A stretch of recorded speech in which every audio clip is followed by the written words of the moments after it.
자, 오늘 연수를 들어가면서 제가 선생님들이 왜 이 연수를 신청하셨을까라는 고민을 좀 하게 됐어요. 보통 우리가 이제 어떤 행동의 골든서클이라고 하는데요. 예전에 우리의 접근 방법은 무엇을 할 건지, 어떻게 할 건지, 나중에 왜 할 건지에 대한 부분들을 따졌는데, 최근에는 내가 이걸 왜 하지부터 시작을 해야 제대로 된 어떤 뭔가 의미 있는 일들을 한다고 생각을 해요. 그래서 선생님들이 왜 오셨을까 생각을 해보니까, 뭔가 지금 힘든 상황이 왔는데, 또는 어떤 교육의 변혁 상황 또는 환경이 완전히 바뀌는 상황이 왔는데, 정말 아이들하고 교육이라는 걸 제대로 해보고 싶다라는 열정이나 열망이 있으셔서 오지 않았을까라는 생각이 듭니다. 맞으신가요? 예, 감사합니다. 그렇다고 한다면 이제 우리가 처한 상황이 어떻길래 왜 그것을 우리가 지금 이 시점에서 생각을 하는가라는 생각들을 해보게 됐어요. 그래서 오늘 우리가 시작을 우리가 하고 있는 지금 현재 상황에 비춰서 한번 시작을 해보고자 합니다.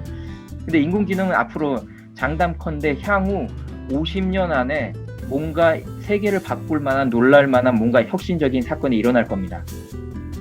그 향후 50년 안에 그러면 교육계에는 10년, 20년 안에 뭔가 새로운 커다란 변화가 오는데 거기에 인공지능이 있어요. 인공지능이 어떤 것이냐에 대해서 선생님들이 아시면 이 블렌디드 러닝이 어디까지 가겠구나라는 그런 마인드나 인식을 가지실 수가 있습니다. 제가 그래서 앞타임에 짧게 인공지능에 대해서 설명을 드려볼게요. 왜냐하면 나중에 이 블렌디드가 어떻게 되냐면 내년, 내후년 되면요. 2022년에 교육과정이 새로 개편이 되는데요.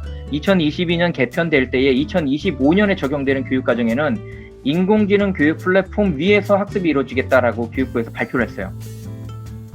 그러면 지금 우리는 그냥 단순히 줌이나 웨일이나 이런 쌍방향 그런 소통 툴만 쓰지만 이게 나중에는 모든 교육 시스템이 통합돼서 학생들의 데이터까지 다 저장이 되고 데이터를 통해서 뭔가 예측하고 하는 시스템들이 만들어진다는 거예요. 그게 2025년도에 시작하겠대요, 교육부에서.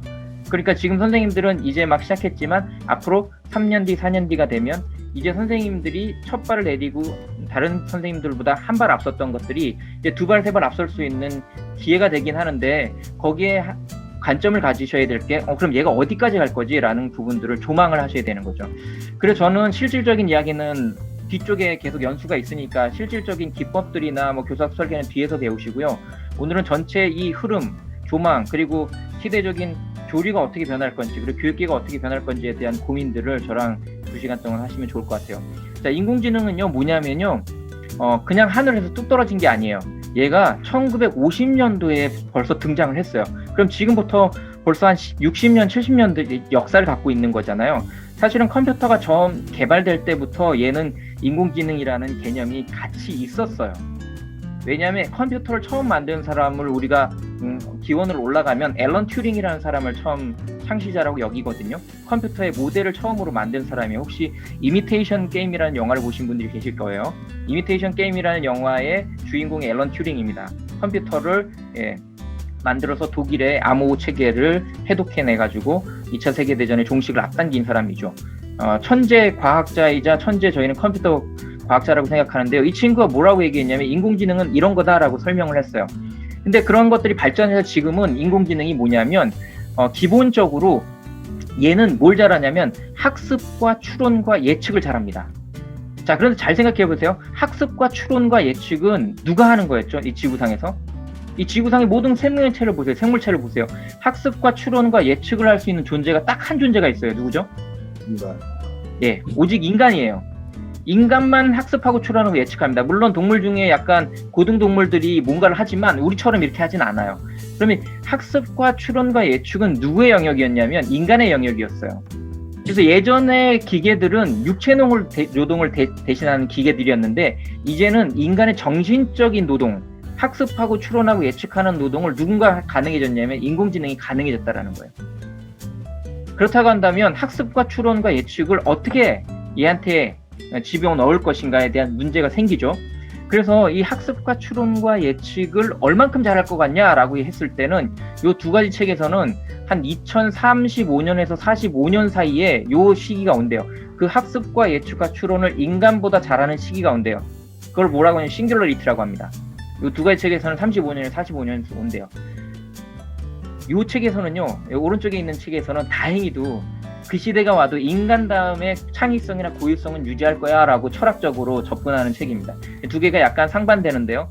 두 가지 책을 균형 잡히게 읽어보시면 이 트랜스 휴먼 시대에 올 때 우리 아이들은 도대체 뭘 가져야 될 것인가에 대한 고민을 찾아내실 수가 있습니다.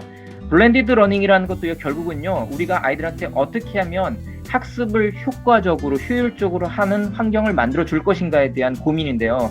거기에 하나가 더 붙여서 인간이 하는 일과 인공지능이 하는 일을 교사로서 어떻게 구별하고 구분해서 나는 인간으로서 해야 되는 교사의 역할을 어떻게 극대화시킬 것인가에 대한 고민이 이제 시작됐습니다. 지금 촉발됐고요. 저는 생각할 때 그 촉발이 2016년도에 알파고 사건을 통해서 우리에게 다가왔다고 생각합니다. 전 국민들이 다 깨닫게 됐잖아요. 이상한데 인간이 창의적이라고 생각했던 저 영역조차도 인공지능한테 뒤지는 시대가 됐구나라는 것들을 눈으로 보게 됐죠. 우리가 살펴봤을 때 어떤 인공지능의 시대가 오게 되냐면, 첫 번째는 오른쪽에 있는 약인공지능, 지금이에요. 딱 지금이에요. 얘는 뭘 할 수 있냐면 인간이 할 수 있는 논리적 사고를 합니다. 논리적 사고라는 것은 우리가 보통 아리스토텔레스의 3단론법 기억하시죠? 그죠?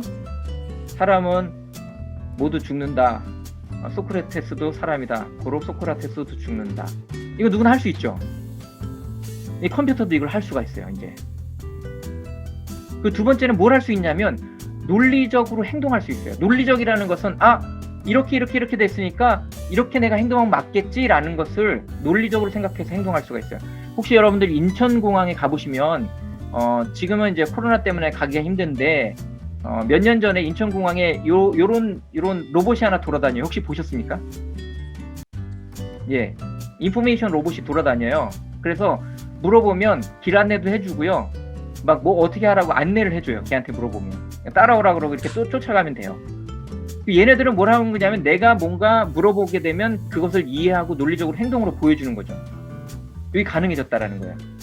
자, 이게 발전하면 어떻게 되냐면 이렇게 됩니다. 인간과 같은 생각과 인간과 같은 행동을 하게 돼요.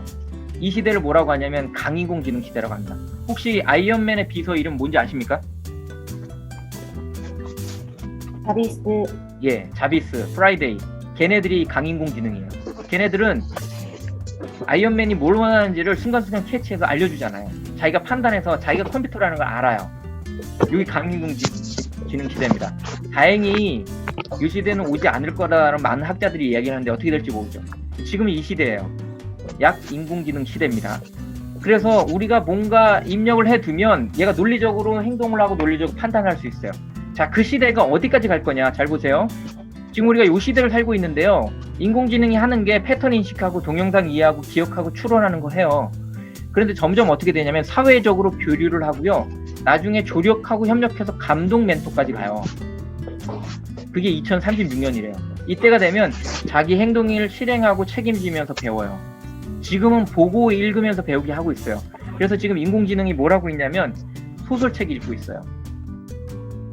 알파고 제로가 뭐 하는지 아십니까? 그 바둑을 이겼던 알파고 있잖아요. 걔 동생이 태어났는데 걔 동생이 이름이 뭐냐면 알파고 제로예요. 알파고 제로는 어떻게 바둑을 배우냐면요.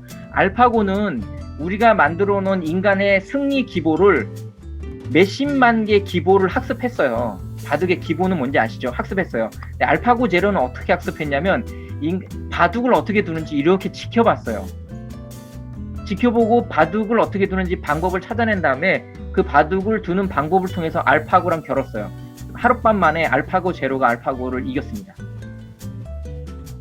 알파고는 몇 개월 동안 학습해서 인간을 이겼거든요. 근데 알파고 제로는 바둑 두는 법을 막 지켜본 다음에 딱 깨달아서 바둑 두는 방법을 알게 돼서 알파고를 하룻밤 만에 이겨냈어요. 무슨 얘기인지 아시겠죠? 이제 보고 읽으면서 배우기 시작합니다. 그러면 얘네들이 쓰는 시, 얘네들 작곡하는 음악, 얘네들이 펼쳐내는 여러 가지 퍼포먼스들이 얼만큼 달라지게 될까요? 완전 달라지게 되겠죠. 그래서 그런 부분들이 생기기 때문에 이제 인공지능이 어디까지 갈 거다라는 부분들을 예측을 해야 선생님들이 교육의 환경이 어떻게 변할 거다라는 것들을 이해하실 수가 있습니다. 자, 여기서 잠깐 짚고 넘어가겠습니다. 우리가 인공지능과 많이 들리는 기계학습, 머신러닝 같은 얘기입니다. 머신러닝과 딥러닝은 동의어가 아닙니다. 인공지능은 인간의 지능적인 행위를 모방해서 만든 컴퓨터 기술입니다. 그래서 인간의 모방을 인간처럼 생각하는 거를 컴퓨터한테 가르쳐주고 알려주고 그렇게 행동해라고 알려주는 기법, 모든 것들을 인공지능이라고 합니다. 근데 인공지능 기법 중에 기계학습이라는 애는 어떻게 되는 거냐면 얘가 스스로 학습해요. 그래서 예전에는 이렇게 알려줬어요. 야, 이게 이렇게 A가 B고 B가 C니까 A는 C야, 이렇게 알려줬어요. 그런데 지금은 어떻게 하냐면 저 기계학습은 안 알려줘요. 그냥 데이터만 넣어요. 개 사진 몇천만 장, 고양이 사진 몇천만 장 집어넣으면 나중에 다른 새로운 사진이 들어오면 개인지 고양이인지 판별해내요. 스스로 학습하는 거죠. 이게 기계학습입니다. 기계학습 중에 딥러닝은 뭐냐면 기계학습의 방법 중에 여러 가지 방법이 있는데요. 그 중에 딥러닝은 인간의 뉴럴 네트워크 구조, 즉 말하자면 인간의 마지막 뇌 구조가 뉴럴 네트워크로 돼 있잖아요. 그죠? 뉴런으로 돼 있잖아요. 그 뉴럴 네트워크 구조를 본따서 만든 게 딥러닝이에요. 그래서 층위가 있고요. 막 연결되어 있는 그런 선들이 있고요. 조금 이따 자세하게 설명드릴게요. 그런 연결된 선들에 의해서 값을 결정하고 예측하고 판단할 수 있어요. 지금은요, 인공지능 연구가 점점 발전해서 어디까지 가고 있냐면 인간의 말과 맥락을 이해하는 것까지 가려고 하고 있어요. 아까 책임지고 뭔가 한다 그랬잖아요. 그래서 그런 인지주의 AI까지 가려고 하고 있어요. 이게 가능했던 이유는 선생님들 손에 들려있는 스마트폰 때문에 가능하죠. 왜냐하면 정보가 이제 대량으로 수집이 가능해졌거든요. 그러다 보니까 이제 그걸 처리를 해서 뭔가 지능화된 뭔가를 만들어내는 것들이 가능해졌어요. 그래, 인공지능 시대가 오면 그렇게 바뀌겠네. 그럼에도 불구하고 변하지 않는 게 있습니다. 자, 선생님들은 교사로서, 교육자로서 내가 가치를 증명하기 위해서 나는 이런 일들을 하기 때문에 아이들한테 꼭 필요해. 초등학교에서 아이들한테 꼭 필요해 라고 하는 두 가지만 한번 대보세요. 나는 이 일을 이런 역할을 하고 있기 때문에 아이들한테 정말 필요한 거야. 교사로서 미래도 사라지지 않는, 변하지 않을 역할 뭐가 있을까요? 예, 폭풍 채팅으로 올려주십시오. 이런 거 해야 됩니다. 평생유치원이란 책이 있는데요. 레지닉 교수님이 쓴 책인데 소프트웨어 교육의 가장 대가라고 여겨지는, 지금 스크래치를 만드신 분이고요. 이분은 평생유치원에서 뭐라고 얘기를 하냐면 배움을 가속화하는 불씨를 제공해야 된대. 촉진자 말고 촉매자. 촉매는 불을 막 붙이는 그런 역할을 하는 거잖아요. 그러니까 애들이 배우고 싶은데 거기다 불을 붙이는 거예요. 막 와, 진짜 이거 나한테 정말 중요하구나, 나 이거 정말 재밌구나, 이거 불을 붙이는 거예요. 두 번째는요, 컨설턴트라는 이야기를 하는데요. 이게 뭐냐면 무대 위의 현자. 제가 볼 때는 우리는 대부분 초등학교 선생님들 무대 위의 현자예요. 저도 그랬거든요, 예전에. 무대 위의 현자라는 거는 내가 모르는 게 없어야지 아이들이 막 물어보면 다 대답하고 싶었어요. 근데 곁에 있는 안내자가 필요하다니. 선생님도 잘 모르겠는데 그럼 한번 같이 찾아볼까? 이렇게 하는 거예요. 세 번째, 학생들이 필요한 모든 지원을 혼자 할 수 없어요. 그럼 어떻게 하느냐? 연결해 줘야죠. 옆반에 더 잘하는 선생님, 또 전문가들, 또는 그 일을 더 잘 아는 사람들, 또는 자원들, 옆에 있는 자원들, 뭐 3D 프린터든지 뭐 컴퓨터든지 다 연결해 주는 거예요. 그 다음에 협력자. 이건 뭐냐면요, 선생님 스스로도 선생님만의 프로젝트를 한번 해보세요. 아이들한테만 시키는 게 아니고요, 나도 해보는 거예요. 나도 가정에서 문제가 생기면 프로젝트를 해보고요. 선생님이 해보니까 이런 게 문제가 있는데 혹시 내 프로젝트에 같이 참여할 사람, 선생님이 하는 프로젝트에 관심 있는 친구, 이렇게 하시라는 거예요.